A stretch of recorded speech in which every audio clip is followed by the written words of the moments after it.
Next is a class on the Bhagavad Gita as it is, 7th chapter, text number 5, given by His Divine Grace, A.C. Bhaktivedanta Swami Prabhupada, recorded on November 1st, 1975, in Nairobi, Kenya.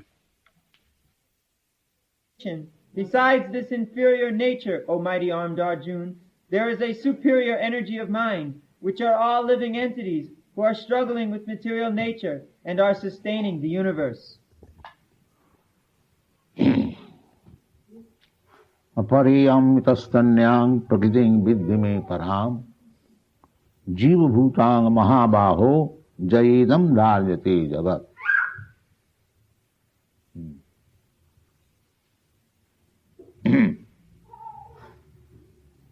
So, the gross and subtle material energy are already explained in the previous verse. The children must go.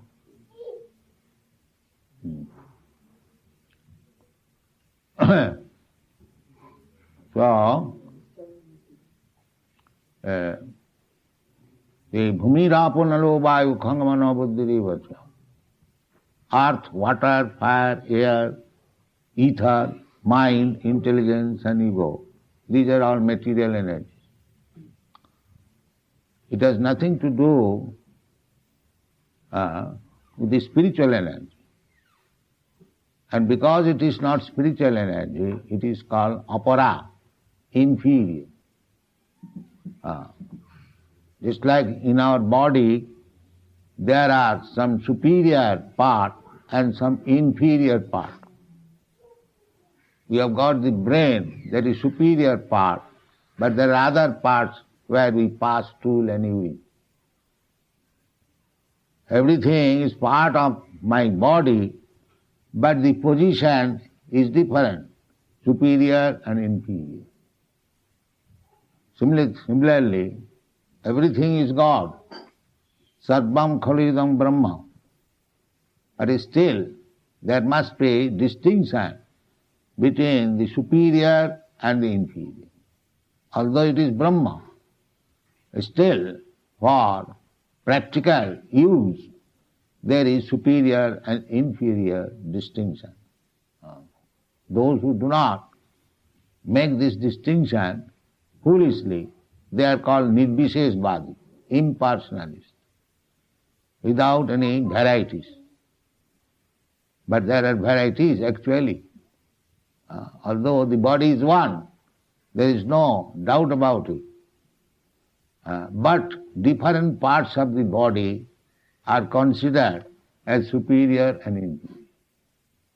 This is called achinta bhedabhed philosophy, simultaneously one and different.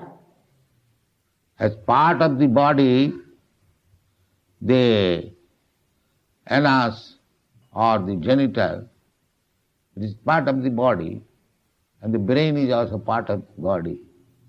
Both of them are part of the body, but still brain is superior than the anus and genital. So in this way, and upon this philosophy, it is called achinta bheda bhed. Bheda means distinct and abheda means one. We should not take one part of the philosophy, that everything is one. No, everything is one. That is a fact, and still they are different. That is explained in the Bhagavad Gita in the 13th chapter.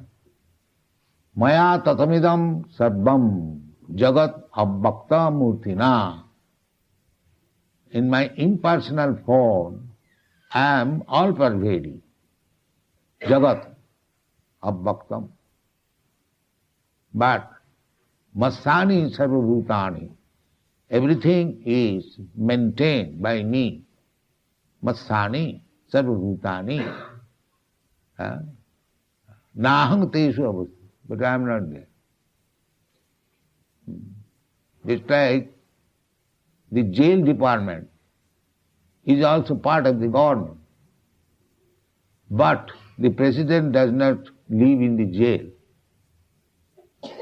Masani sarvabhutani. If the president says, that the jail department is also my department. That does not mean that president has to live in the jail. It is a gross example. Similarly, Krishna, God is everywhere.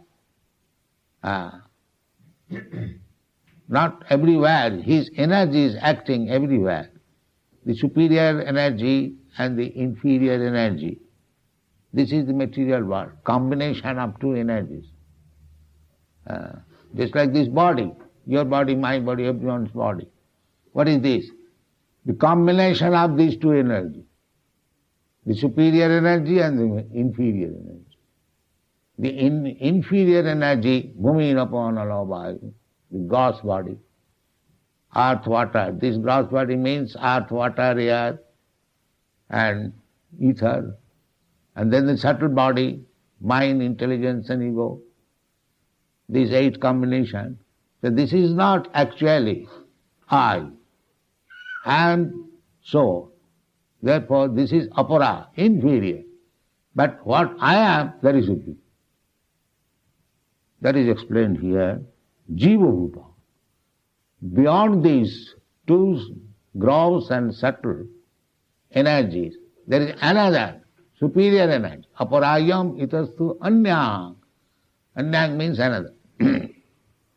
Itastu aparayam itastu anyang prakriti, another prakriti energy is there.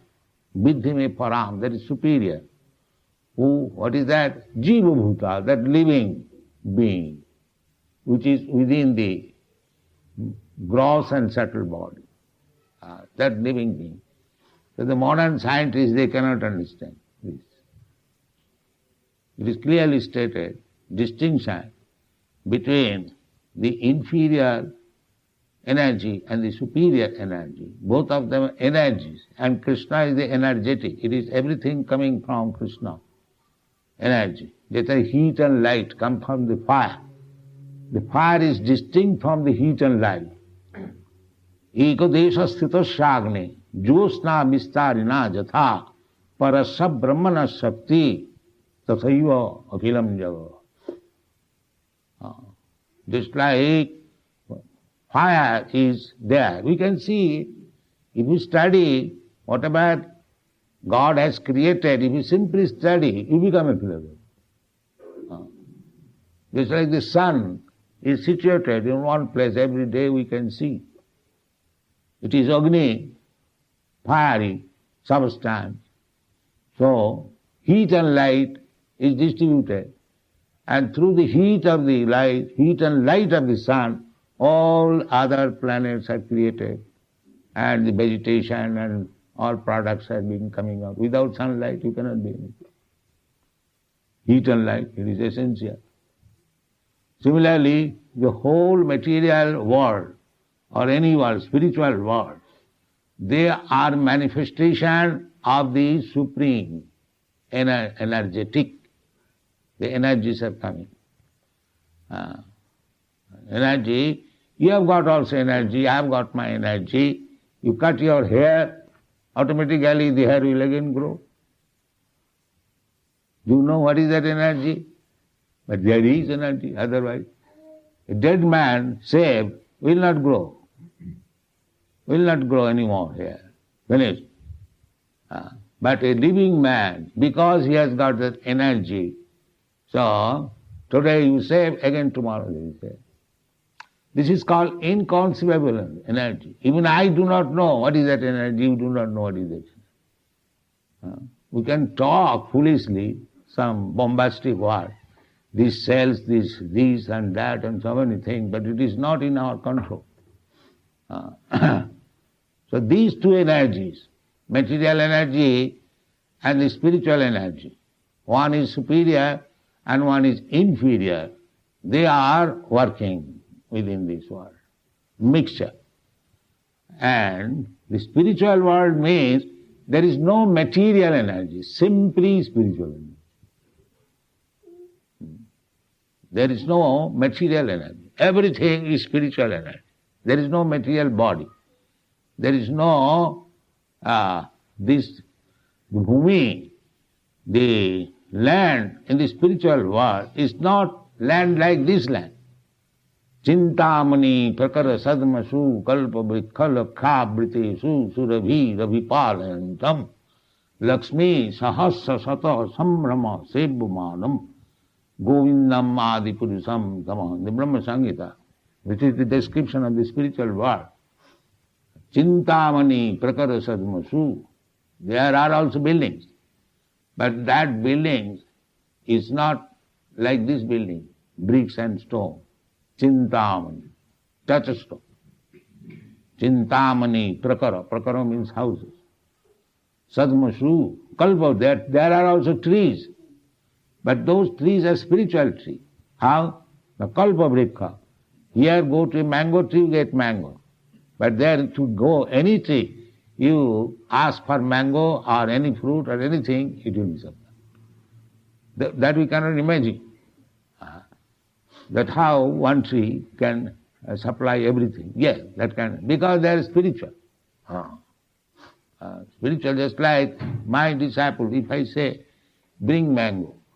So, he'll go anywhere and bring mango. Because he is spirit soul, living. But if I ask this pillow, bring mango, it will not be possible. That is the distinction between material and spiritual. And this fool is there trying to prepare spiritual energy by combination of material energy. They see their foolishness. They are trying to create living force by chemical combination.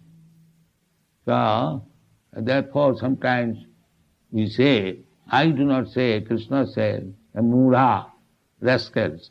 This is not possible. You cannot manufacture life by combination of material, chemical. That is not possible. Here it is said that apara, the material ingredients, chemical is also material ingredient. You cannot produce. It is a different thing. Jiva bhutang mahava. How it is superior? Jaya dharjati jagat. Because the spiritual energy is there, therefore this world is important. Otherwise it has no value. In Africa, because the Europeans or Indians, they came here. They are spiritual energy.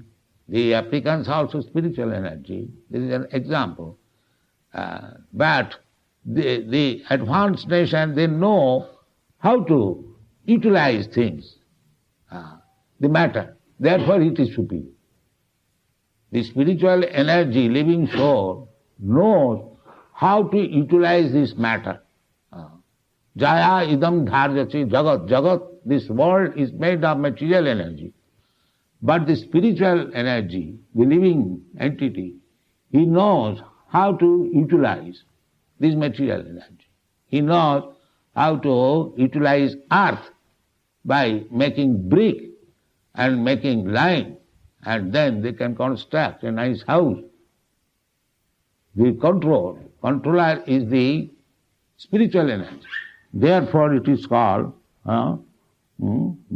param, superior energy. This is also energy. But these so-called scientists, they are making material energy and spiritual energy the same. They have no brain to distinguish. Here we have to understand from Krishna. Therefore Krishna's instruction is so important. If we don't take Krishna's instruction, then in spite of our so-called higher advancement of education, we remain simply mudha, rascal. Rascal. Mudha means rascal. Namang dushkitam nam mudha prapadante naradhama. Those who are not aware of the spiritual energy and the material energy, they are called mudhas. Then if you understand what is spiritual energy, then you will search out that where from these, both of the Krishna says, both of them are coming from me. But if you understand the superior energy, spiritual energy, then it will be possible to understand what is Krishna. Krishna is full spiritual energy, Satchidananda Vigraha. Ishara Parama Krishna Satchidananda Vigraha. Anadi Radhi Govinda Sarva Karana Karana. So this is the first education to enter into the spiritual understanding. Krishna has begun from the very beginning, in the second chapter, that the spiritual energy is within this body. Dehinasmin tatha dehi kaumara jovanam jara tatha dehantara prapti dhirastatta namayati.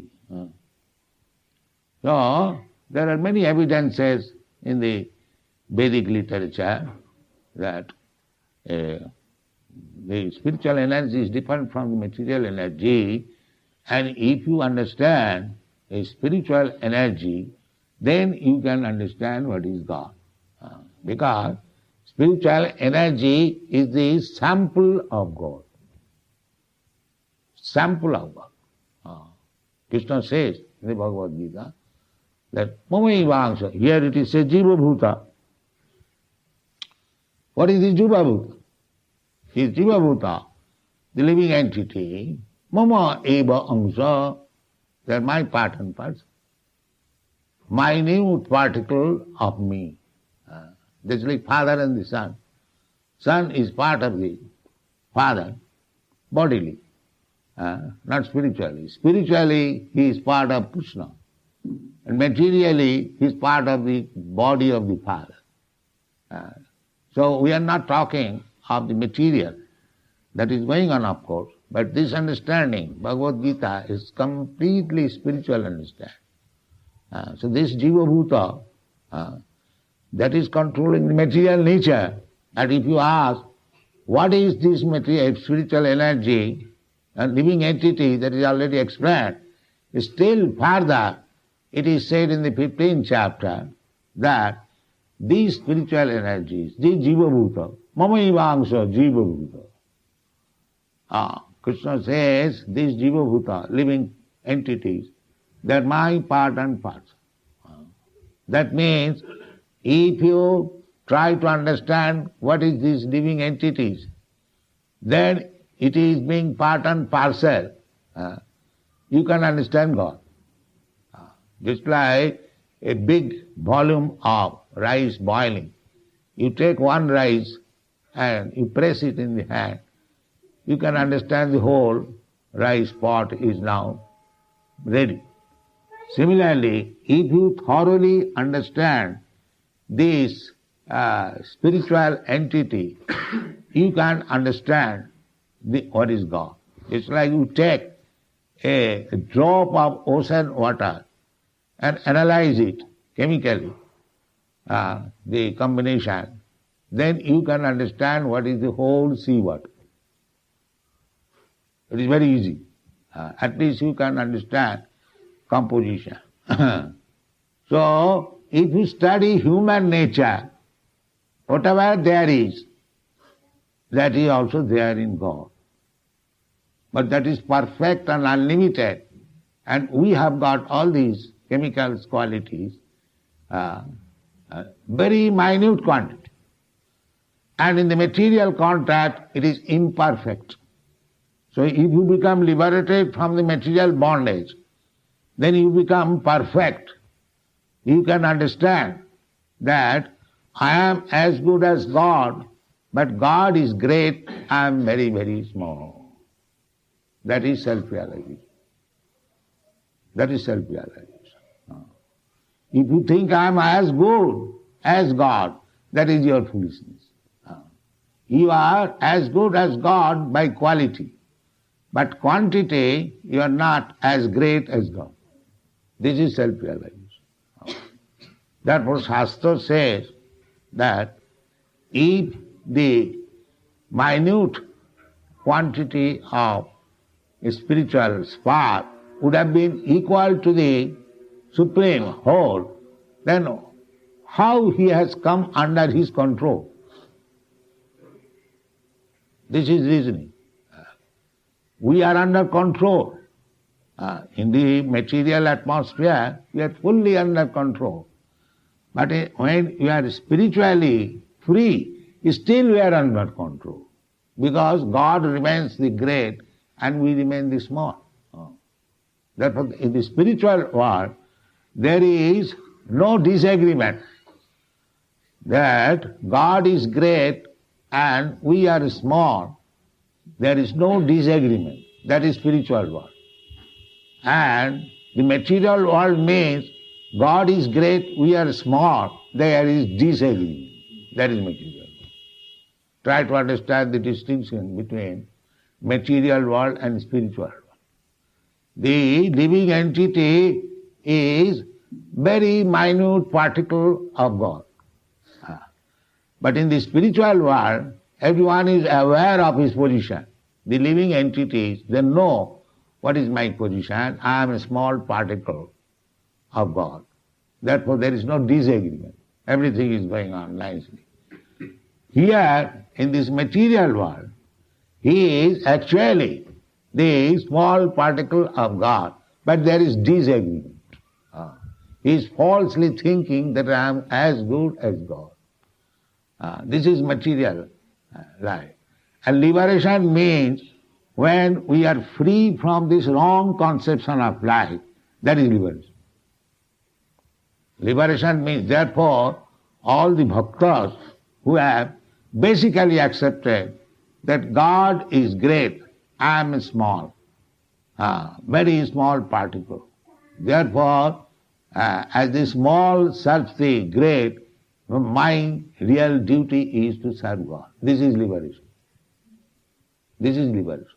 Therefore, every bhakta who has taken to this principle that God is great, I am very small, I have to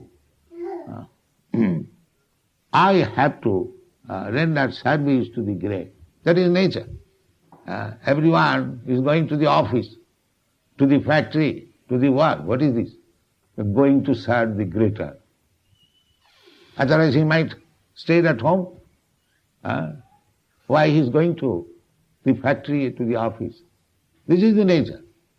That small serves the great. The God, he is the greatest.